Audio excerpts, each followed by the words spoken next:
양승태 전 대법원장 시절 상고법원 도입에 반대한 하창우 당시 변협회장 등 민간인 변호사를 압박하기 위해 법원행정처가 모든 부서를 총동원한 정황을 검찰이 파악했습니다. 앞서 대법원 특별조사단은 이런 내용이 담긴 문건을 파악하고도 따로 조사를 하거나 검찰 고발을 하지 않아 직무유기란 지적이 나옵니다. 북중 정상회담 이후 김정은 위원장이 경제특구가 있는 국경 지역의 신도군을 공개 방문했습니다. 마침 중국이 유엔의 대북 제재 완화를 요구하고 나서면서 김 위원장이 중국과의 경제 협력을 염두에 두고 이 같은 현지 시찰에 나섰다는 분석이 나오고 있습니다. 남부지방에서 서서히 올라오고 있는 장마전선의 영향으로 부산과 제주에 호우경보가 내려졌습니다. 일본 남쪽 해상에서 북상 중인 제7호 태풍 뿌라삐루는 월요일쯤 우리나라에 직접 영향을 미칠 걸로 보입니다. 정부가 어제 4대강 중 수문이 열린 강의 수질 검사 결과를 발표한 가운데 JTBC가 금강과 낙동강 현장을 다녀왔습니다. 수문을 연 금강과 아직 열지 않은 낙동강의 환경 차이는 눈에 띌 정도로 컸습니다. 잠시 후 뉴스룸에선 우리 축구 대표팀의 이승우 선수를 만납니다. 20살 막내로 러시아 월드컵에 깜짝 발탁된 이승우 선수는 스웨덴전과 멕시코전에 교체 투입돼 활약했습니다. 이승우가 말하는 월드컵과 그 뒷이야기를 들어봅니다. JTBC 뉴스룸 지금 시작합니다.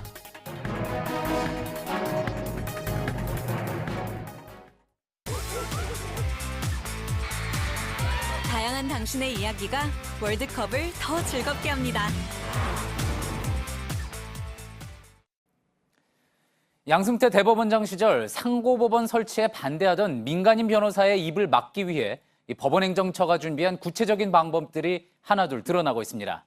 행정처 내 모든 실국이 동원됐는데 정보 시스템을 통해 해당 변호사의 수입 내역을 뽑아 국세청에 알려주는 방안, 또 변호사가 가진 권리를 변리사에게 나눠주는 방안 등이 논의된 걸로 파악됐습니다.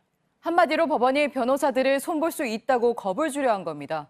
검찰은 이게 민간인 사찰이고 하 변호사가 사법행정권 남용의 피해자라고 판단하고 있습니다. 한민용 기자입니다. 양승태 전 대법원장 시절 법원행정처는 상고법원 도입 반대 목소리를 내던 당시 하창우 대한변호사협회장을 압박하기 위해 행정처의 기획조정실과 사법지원실, 사법정책실 등 각 실별 대응 방안을 만들었습니다. 사정당국에 따르면 대법원이 검찰에 제출한 문건엔 전국 법원의 사건 통계를 관리하는 전산정보관리국 등 행정처의 부서들을 모두 동원해 하 변호사와 관련된 정보를 수집하려 했던 정황이 고스란히 담겼습니다. 법원 통계 시스템을 분석해 수임한 사건 수를 분석하고 부실변론 활동 등을 찾아내 압박하겠다는 겁니다. 일선 법원의 재판 업무 지원을 담당해야 할 사법지원실은 변호사 수임 내역 통계를 뽑아 국세청에 통보하자는 방안까지 세웠던 걸로 전해집니다. 통계를 찾는 데는 전산정보관리국을 활용하기로 했습니다. 정책 방향을 연구하는 사법정책실은 변호사와 특허 사건의 소송 대리권을 두고 대립하던 변리사들을 이용하자는 계획도 세웁니다. 대법원이 변호사와 변리사의 이른바 밥그릇 싸움에 개입해 변협과 하 변호사를 변호사 사회에서 고립시키려던 정황입니다. 검찰은 하 변호사에 대한 뒷조사와 압박 방안이 양 전 대법원장 시절 법원 행정처의 명백한 사법행정권 남용이라며 수사를 확대할 방침입니다. JTBC 한민용입니다. 이처럼 민간인 변호사를 뒷조사하고 압박하려 한 것은 명백한 범죄라는 게 검찰의 판단입니다.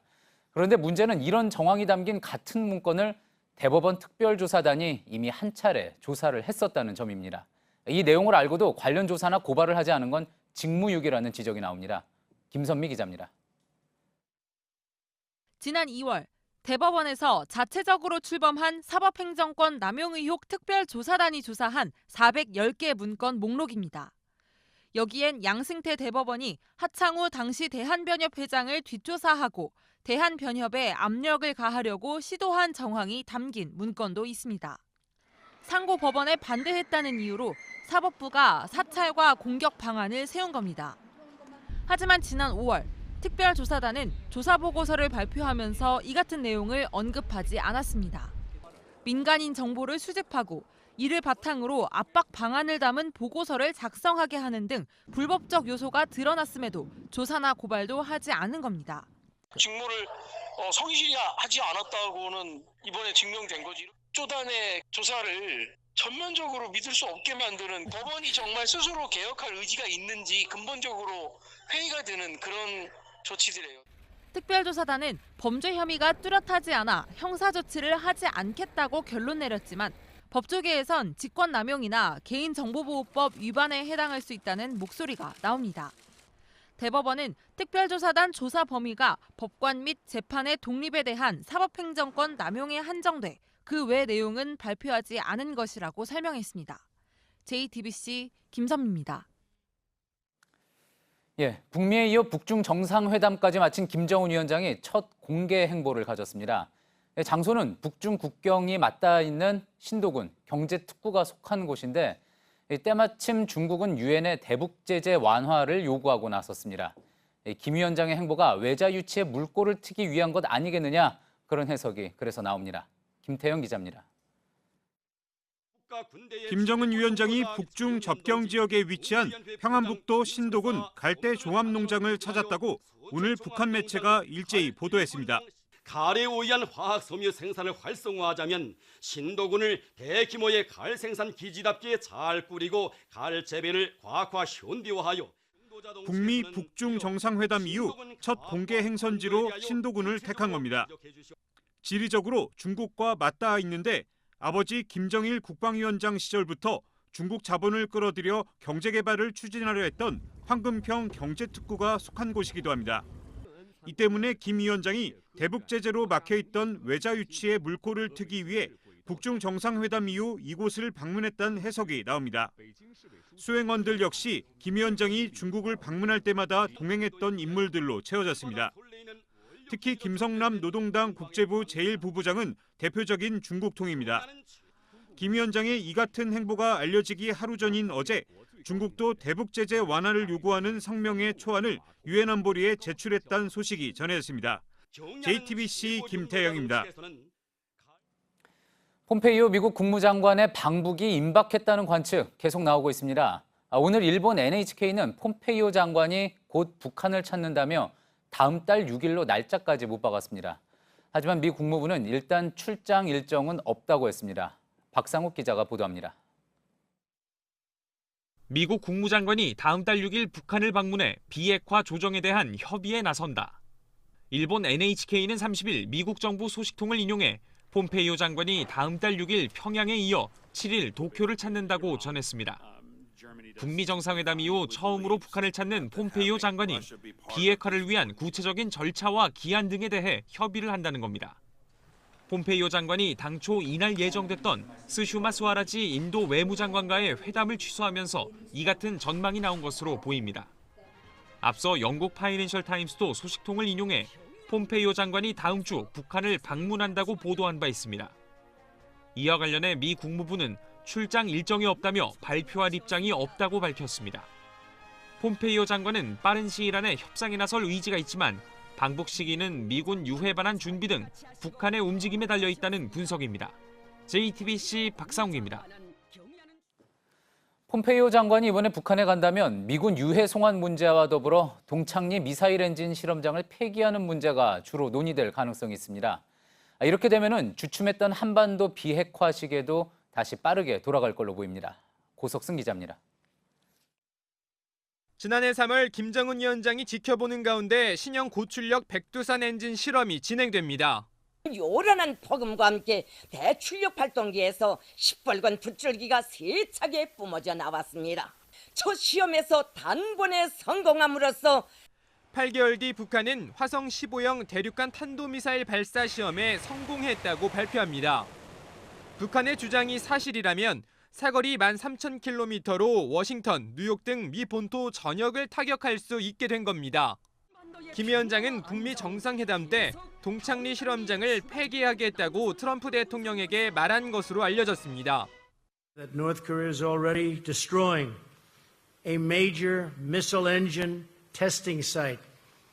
That's not in your signed document. We agreed to that after the agreement was signed. 따라서 폼페이오 장관이 다음 달 초 북한을 방문하면 동창리 실험장 폐기에 대한 구체적인 방안이 논의될 것이란 전망이 적지 않습니다. 미국 입장에서는 가장 위협적인 북한이 가장 위협적인 무기인 ICBM 실험장을 이제 폐쇄한다는 것은 상징적 조치로서 매우 크다는 거예요. 이런 예상이 현실화될 경우 북미 회담 이후 주춤했던 비핵화 일정도 다시 속도가 붙을 것으로 보입니다. JTBC 고석승입니다. 남부지방에 있던 장마전선이 서서히 중부지방으로 올라오고 있습니다. 장마전선의 세력은 북상 중인 태풍이 수증기를 밀어올려 더 커질 걸로 보입니다. 서울과 경기엔 최대 300mm가 넘는 비가 예보됐습니다. 이수정 기자입니다. 제주 성판악 탐방로에 출입금지 팻말이 걸렸습니다. 남부지방에 걸쳐 있는 장마전선의 영향으로 제주와 부산에는 호우경보가 내려졌습니다. 오늘 오후 6시까지 제주 성판악에 182mm, 전남 보성 104mm, 부산에는 64mm가 넘는 비가 내렸습니다.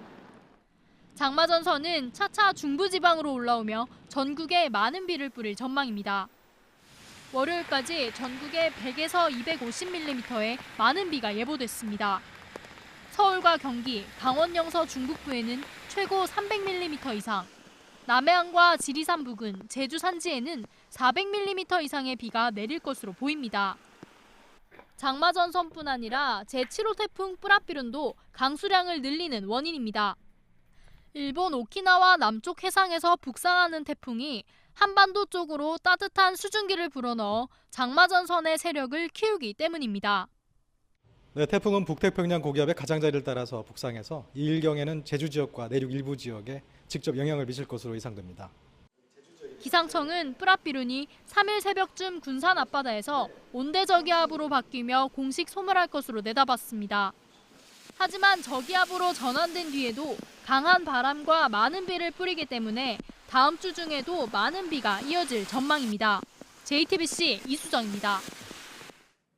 인천 월미도의 놀이공원에서 일주일도 안 돼 또 사고가 났습니다. 이번엔 수직으로 움직이는 놀이기구가 추락해 5명이 다쳤습니다. 알고 보니 이 놀이기구는 이틀 전에 안전검사를 통과한 것이었습니다. 공다솜 기자입니다. 아찔한 높이에 매달린 놀이기구가 그대로 땅으로 떨어집니다. 충격을 받은 탑승객들은 허리를 붙잡고 고통스러워합니다. 어제 오후 월미도의 한 놀이동산에서 추락한 수직으로 움직이는 놀이기구입니다. 7m 높이에서 한 차례 멈췄어야 했지만 자동 센서가 고장나 브레이크가 작동하지 않았습니다. 사고로 20대 남성 4명과 여성 1명이 다쳐 병원 치료를 받았습니다. 기구는 좀 그러니까 추락하면서 동시에 좀 부셔지는 소리가 나고. 놀이시설은 이틀 전 한국기계전기전자 시험연구원에 안전검사를 통과했습니다. 위에서 떨어진 게 아니고 그거 다 열어서 어제 그냥 KTC에서 전날 안전을 받았습니다. 지난 주말엔 월미도 내 다른 테마파크에서 회전근해가 기울어지는 사고가 났습니다. 역시 지난해 같은 곳에서 안전검사를 통과한 놀이기구였습니다. 경찰은 시설관리자를 조사하는 한편 놀이기구의 안전성 검사가 적절했는지도 살펴볼 예정입니다. JTBC 공다솜입니다. 지금 서울 광화문에선 예멘 난민들의 수용 문제를 두고 집회가 열리고 있습니다. 찬성과 반대 측 모두가 나왔습니다. 최근 제주도에 예멘 난민들이 온 뒤 온라인에 의견이 많았죠. 도심에 실제로 수백 명이 나온 건 처음입니다. 취재 기자 연결합니다. 서효정 기자, 집회가 8시부터라고 하던데 막 시작했습니까? 네, 제가 지금 나와 있는 이곳엔 난민 수용을 반대하는 측의 집회가 열리고 있습니다. 1시간 반 정도 전부터 비가 내렸기 때문에 사람들이 많이 안 모이지 않을까 이런 이야기도 있었는데요. 300명 정도 모인 걸로 경찰은 추산하고 있습니다. 이들은 난민 수용을 반대를 하면서 불법 가짜 난민을 추방하라, 국민 안전이 최우선이다 이런 피켓을 들고 발언을 이어가고 있습니다. 난민법과 무비자 제도를 폐지하거나 개정하자는 게 이들의 주장입니다. 이에 대항해서 여기서 100m 정도 떨어진 곳에서는 난민 수용을 찬성하는 측의 집회도 열리고 있습니다. 60명 정도가 모였는데요. 이들은 생존을 위해 들어온 난민들이 근거 없는 차별과 혐오에 시달리고 있다면서 집회를 이어가고 있습니다. 양측의 주장을 한번 들어보시겠습니다. 저희는 파시스트도 아니고 인종차별주의자도 아니고 종교차별주의자도 아닌 그냥 일반 시민들이고요. 안전을 원할 뿐입니다. 가짜 난민이다 불법 체류자다 하는 박상전들이 사실 실제 사실관계를 살펴보면 예멘 난민들의 예멘은 실제로 지금 심각한 내전 상태에서 네, 이렇게 찬성하는 쪽, 반대하는 쪽 의견이 많이 다른데 충돌이 혹시 있진 않았습니까? 네, 아직까지 물리적인 충돌은 일어나고 있지 않습니다. 당초에 난민 수용을 반대하는 측에서 인터넷 블로그에 글을 올리면서 집회를 이렇게 시작을 하게 된 건데요. 그 글이 올라오자마자 난민 수용을 찬성하는 측에서도 페이스북 페이지에 글을 올리면서 이렇게 집회를 예고해서 이렇게 같은 시간에 집회가 열리게 된 겁니다. 그렇기 때문에 충돌 위험도 있어서요. 경찰들이 상황을 주시하면서 이 둘을 갈라놓은 상황입니다. 앞서 수년 전부터 세계적으로 난민 문제가 계속 이슈가 되어 왔지만 이렇게 우리나라 도심 한복판에서 사람들이 실제로 모여서 난민 문제에 대해서 서로 이렇게 주장을 이어가고 있는 건 이번이 처음입니다. 법무부가 어제 관련 대책을 곧 발표하겠다고 이렇게 얘기를 했지만 실질적인 대책이 나오기 전까지는 이런 집회가 계속 이어질 것으로 보입니다. 지금까지 서울 광화문에서 JTBC 서유정입니다. 오늘 오후 3시 광화문 광장에서 문재인 정부 들어 가장 많은 노동자가 나와 집회를 열었습니다. 주최 측 추산 8만 명, 경찰 추산 4만 명이 모였습니다. 집회를 주최한 민주노총은 최저임금의 산입 범위가 확대돼 인상 효과가 사라졌다고 비판했습니다. 주 52시간 노동시간 단축과 관련해선 정부가 6개월의 계도 기간을 둬 노동정책이 급속히 후퇴하고 있다며 반발했습니다. 댓글 조작 의혹과 관련해 특검팀이 드루킹 김모 씨를 그제에 이어 오늘 다시 불러 조사하고 있습니다. 특검팀은 1차 조사에서 포괄적으로 조사했고 오늘은 댓글 조작 경위와 방법에 대해 구체적으로 추궁한 걸로 알려졌습니다. 특검팀은 또 검찰로부터 넘겨받은 하드디스크와 통화 자료 등 압수수색 증거물도 분석하고 있습니다. 네, 오늘 같은 날씨에 시원하게 술 한잔하고 운전하는 분들 혹시 계실지 모르겠습니다. 경찰이 어제부터 집중 단속에 들어갔습니다. 하룻밤 사이 현장 표정은 어땠을까요? 이상화 기자입니다. 밤 11시 단속이 시작되고 30분이 지나자 여기저기서 운전자의 음주 상태를 측정하는 소리가 들립니다.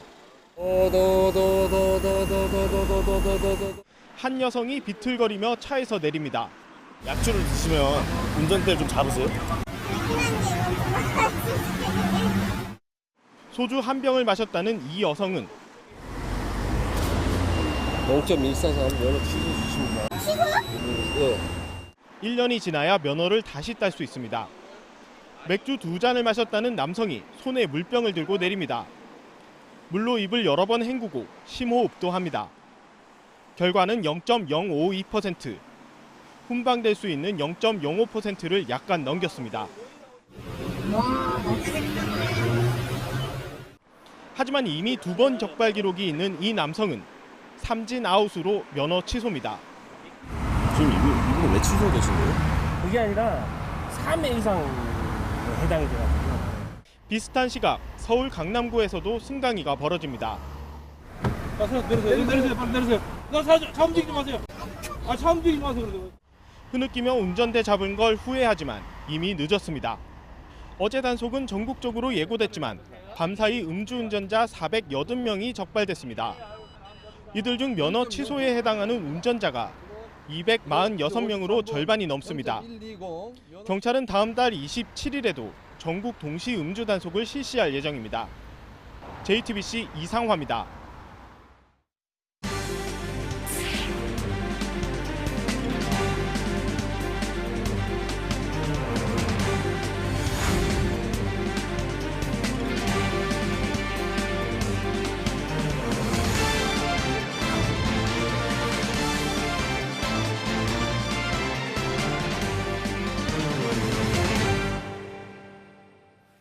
예, 월드컵에 출전했던 우리 선수들 어제 큰 환영 속에 돌아왔습니다.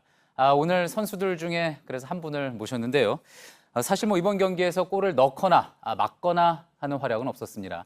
하지만 이번 대회에서 처음부터 그야말로 깜짝 발탁으로 관심을 받았고요. 또 앞으로 또 그 다음 월드컵에서 국가대표팀을 이끌 미래로 평가되고 있는 선수입니다. 그래서 저희 스튜디오에 모셨습니다. 한국 축구대표팀 막내 이승우 선수입니다. 어서 오세요. 안녕하세요. 수고 많으셨습니다. 감사합니다. 예. 제가 막내라고 소개를 했는데 그러니까 만 20살 막내가 맞으신 거죠? 네, 저희가 대표팀에서는 제가 제일 막내죠. 예. 제가 어제 돌아와가지고 상당히 또 피곤할 텐데 공항 입국 때 상당히 큰 환영을 받았습니다. 어제 저희 뉴스 통해서 또 보내드리기도 했는데 어떠셨어요? 일단 16강에 들지는 못했는데 이렇게 큰 환영 받을 거라고 예상을 하셨나요? 사실 이렇게까지 많은 팬분들이 찾아오셔서 저희를 맞이해 줄지는 뭐 저도 상상은 못했어요. 예. 워낙 뭐 저희가 예선 통과를 하지 못하고 또 팬분들께서는 예선 통과를 바라시는 부분이 많으셨을 텐데 저희가 또 그런 부분에서 예선 통과를 하지 못했지만 또 끝까지 저희가 최선을 다했고 예. 그런 최선을 다한 모습을 본 팬분들께서 어제 찾아와 주셔서 너무 감사했어요. 예. 그런데 돌발 상황도 있지 않았습니까? 일부 팬이 이제 달걀을 던지는 그런 일도 있었는데 좀 당황하기도 했을 것 같아요. 선수들끼리도 이런 일이 또 있었구나 이야기 나눴습니까? 저희가 나갈 때부터 워낙 사람들이 많았고 예. 그 주변에 뭐 기자분들, 뭐 카메라 찍는 분들도 너무 많으셔서 계란이나 이런 게 날라올 줄은 저희도 몰랐는데 갑자기 날라와서 좀 당황했고 예. 놀란 부분이 사실이죠. 예.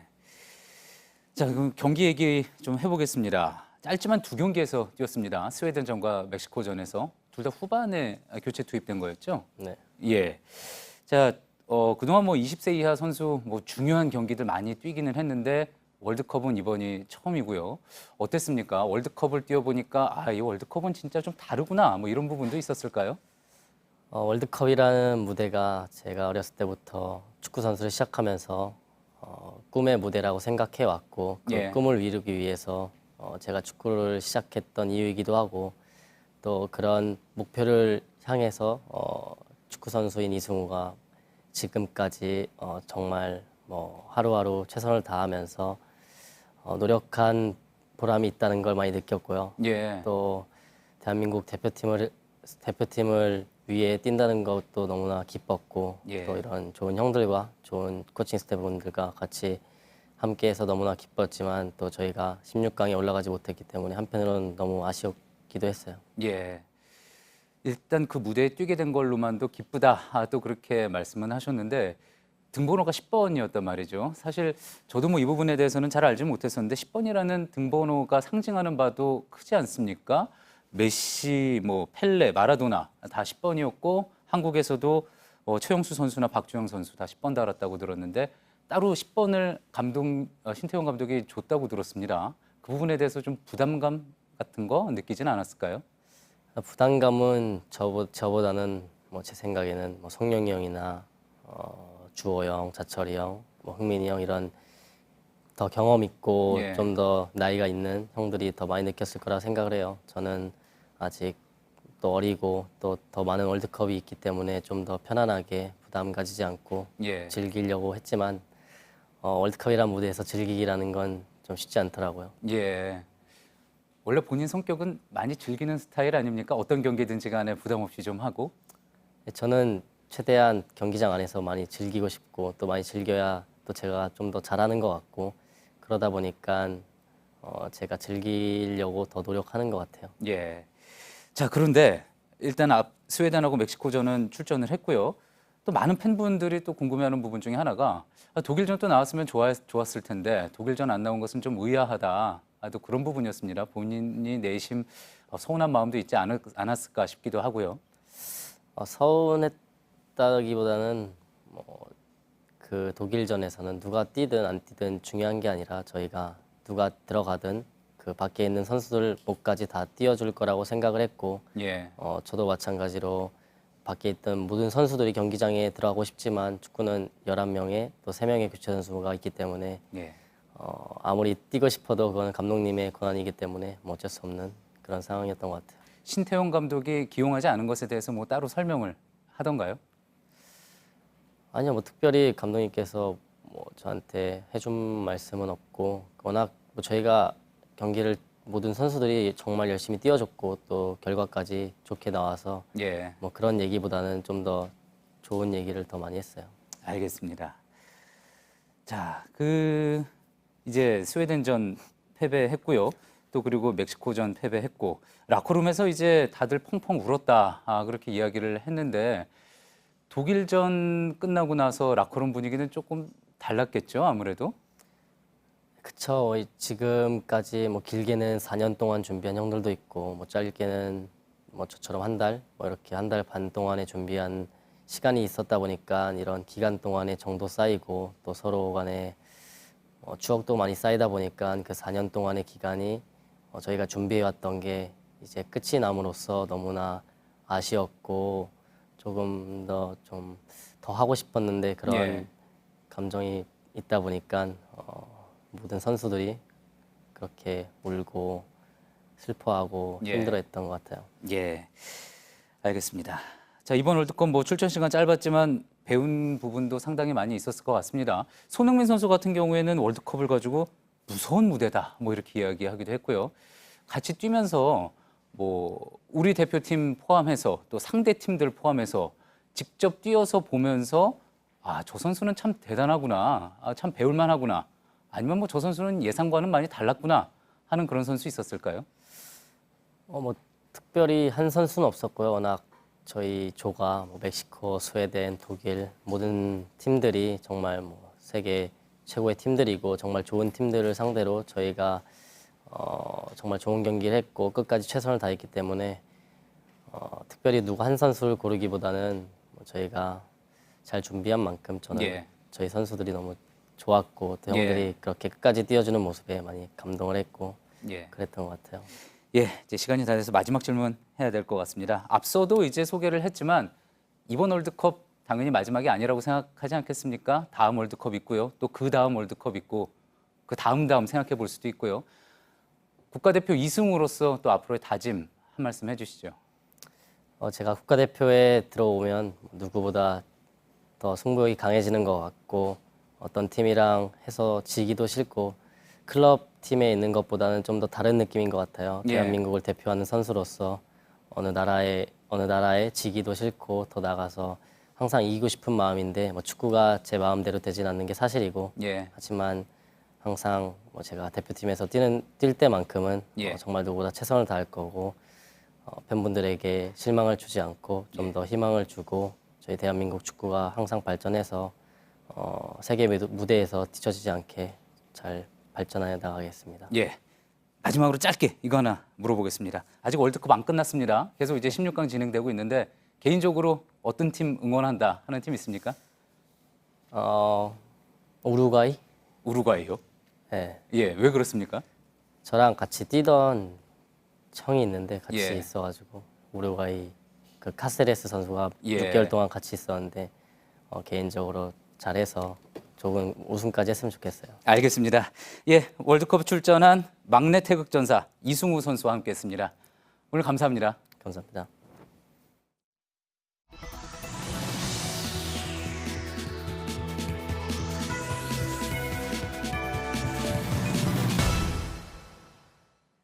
서울 용산에 있던 주한미군 사령부가 평택으로 옮겼습니다. 남은 부대들도 떠날 예정입니다. 미군은 떠났지만 부대안 환경 문제는 그대로 남아 있어서 앞으로 과정이 험난할 걸로 보입니다. 오효정 기자입니다. 서울 용산 미군 기지 바로 옆 지하수 관정입니다. 물탱크 안에 기름이 둥둥 떠다닙니다. 1990년부터 2015년까지 용산 기지 안에서 84건의 기름 유출 사고가 있었습니다. 1997년 10월에는 디젤 28톤이, 2002년에는 항공유 13톤이 유출됐지만 별도 조치 없이 하수도로 흘려보냈습니다. 이 외에도 기지 내 탄저균 실험 15차례, 지하수에서 기준치 162배 벤젠 검출, 한강수계 독극물 방류 등 여러 환경 사고가 잇따랐습니다. 미군이 떠난 뒤 오염된 환경을 정화해야만 이후 부지를 활용할 수 있습니다. 과정은 험난할 전망입니다. 먼저 환경오염 조사 및 위해성 평가 보고서를 만들어야 합니다. 소파 규정에는 건강에 급박하고 실질적인 위협이 되는 오염만 미군이 치유한다고 규정돼 있습니다. 하지만 급박과 실질의 기준이 없어 한미 간 갈등을 빚어왔습니다. 위해성 평가에 발목이 잡힌 원주 미군 기지는 반환된 지 7년이 됐지만 아직 출입도 안 됩니다. 부산 미군 기지는 협상에 진척이 없자 우리 국방부가 143억 원을 들여 정화를 했습니다. 정화 작업도 많은 시간이 걸립니다. 경기도 동두천 캠프캐슬은 반환 당시 흙은 기름 범벅이고 지하수는 벤젠에 오염돼 있었습니다. 기름 때문에 우리가 식수를 못 먹었어요. 식수로. 기름 냄새가 나니까는. 오염된 흙을 인근 건물에서 정화해 다시 되메우는 작업이 4년째 진행되고 있습니다. 지금까지 든 예산만 165억 원, 모두 국방부가 부담했습니다. 용산기지도 이들과 비슷한 상황을 맞을 거란 우려가 커지고 있습니다. JTBC 오효정입니다. 네, 이렇게 미군이 떠난 자리엔 국가공원을 조성하는 계획이 추진되고 있습니다. 하지만 언제 시민들 품으로 돌아갈지 알 수가 없습니다. 공원 조성을 위한 특별법이 만들어진 지 11년이 지났는데 아직 밑그림도 없습니다. 이어서 조민진 기자입니다. 서울의 한복판 용산에 미군이 차지하고 있던 터는 260만 제곱미터가 넘습니다. 노무현 정부 시절 한미양국이 용산에 주둔한 미군을 평택으로 옮기기로 합의한 뒤부터 이 땅엔 국가공원을 조성한다는 계획이 세워졌습니다. 2007년엔 특별법이 제정됐고 2011년엔 종합계획이 확정 발표됐습니다.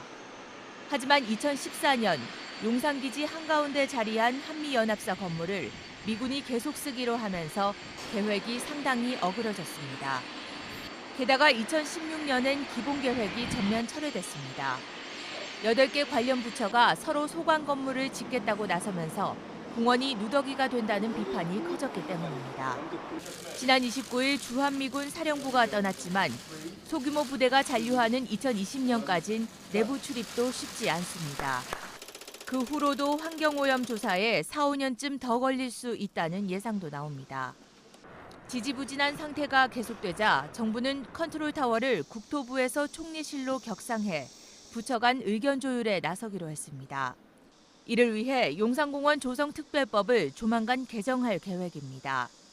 공원 조성에 큰 걸림돌이었던 연합사 본부나 영내 호텔도 이전 또는 폐쇄가 추진되고 있습니다. 하지만 2027년까지 공원을 완공하겠다는 당초 계획은 이미 물 건너갔다는 평가입니다. JTBC 조민진입니다.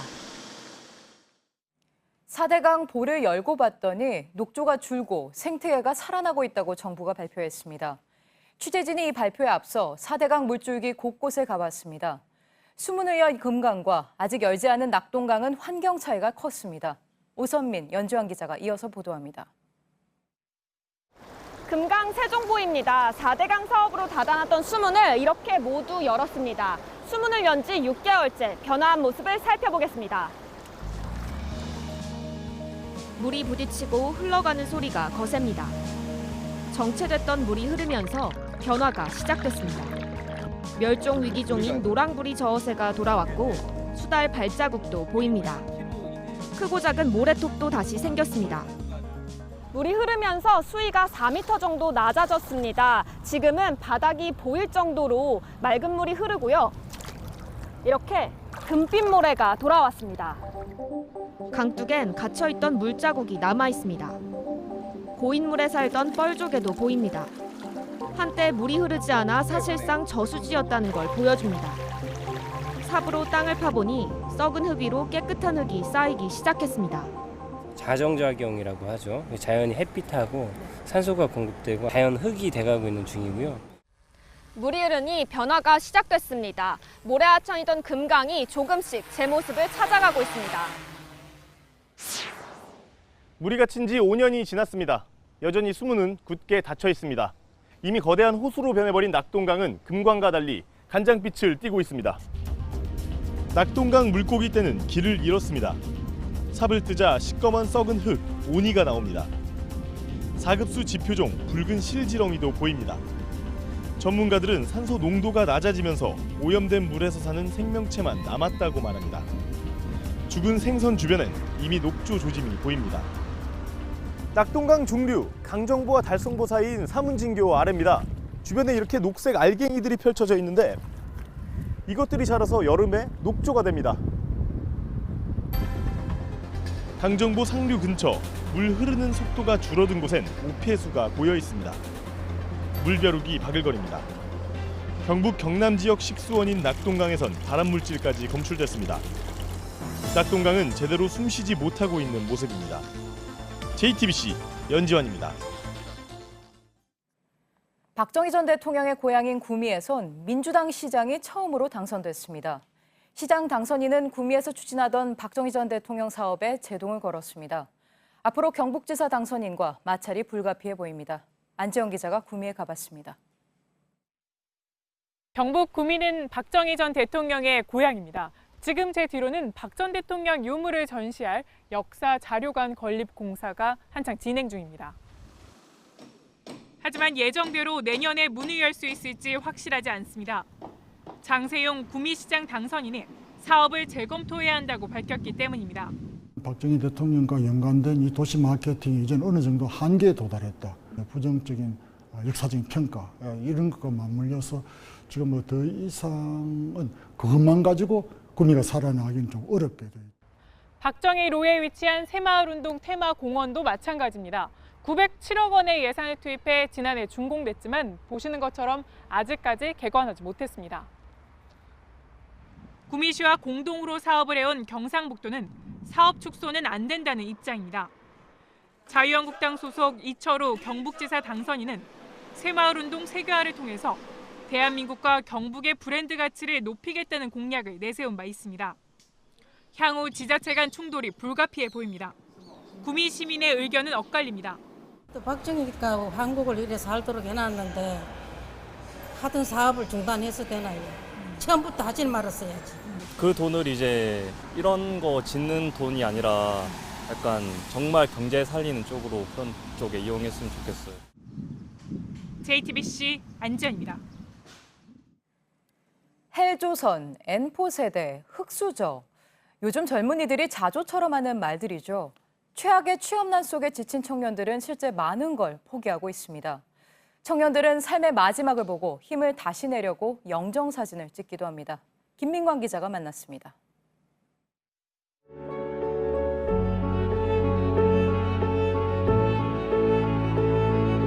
고시원에서 혼자 살던 20대 여성이 숨진 지 보름 만에 발견됐습니다. 오늘 열어보니 29살 서모 씨와 2살로 보이는 아이가 숨진 채.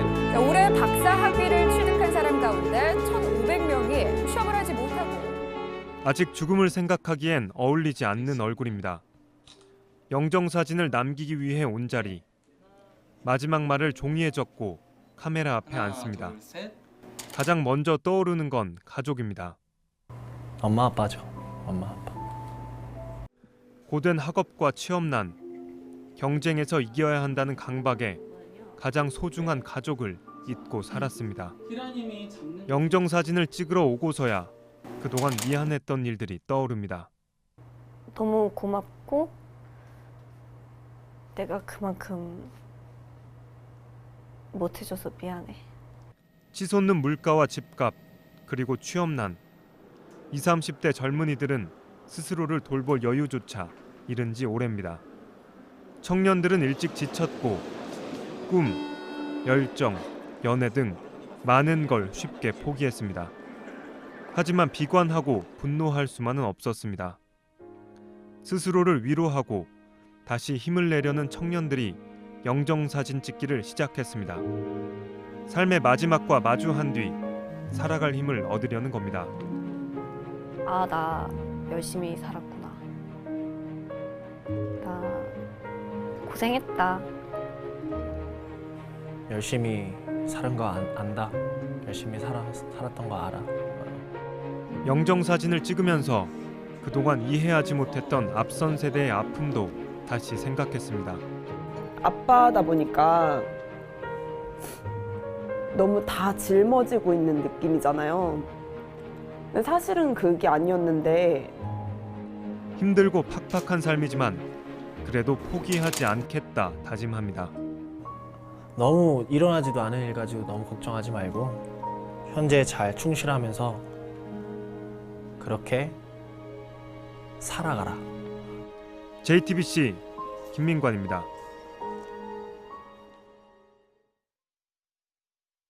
지난 26일 새벽 경기도 안성에서 면허 없이 운전하다 사고를 내 숨진 10대들은 분실된 운전면허증으로 차를 빌린 걸로 파악됐습니다.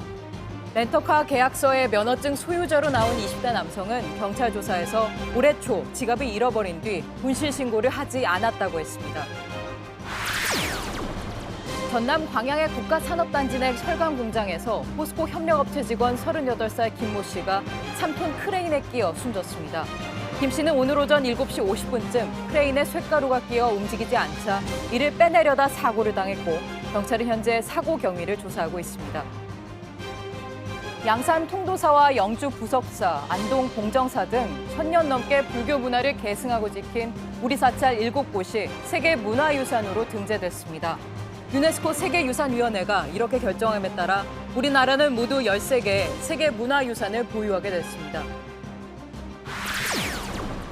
200명이 넘는 승객을 태운 채 지난 18일 침몰한 인도네시아 여객선의 선체가 수심 420m 지점에서 발견됐습니다. 이 배는 정원이 40여 명인데 200명이 넘는 승객과 오토바이 70여 대를 실었다가 전복됐고 그 후 18명만 구조되고 4명은 시신으로 발견됐으며 나머지 192명은 여전히 실종 상태입니다.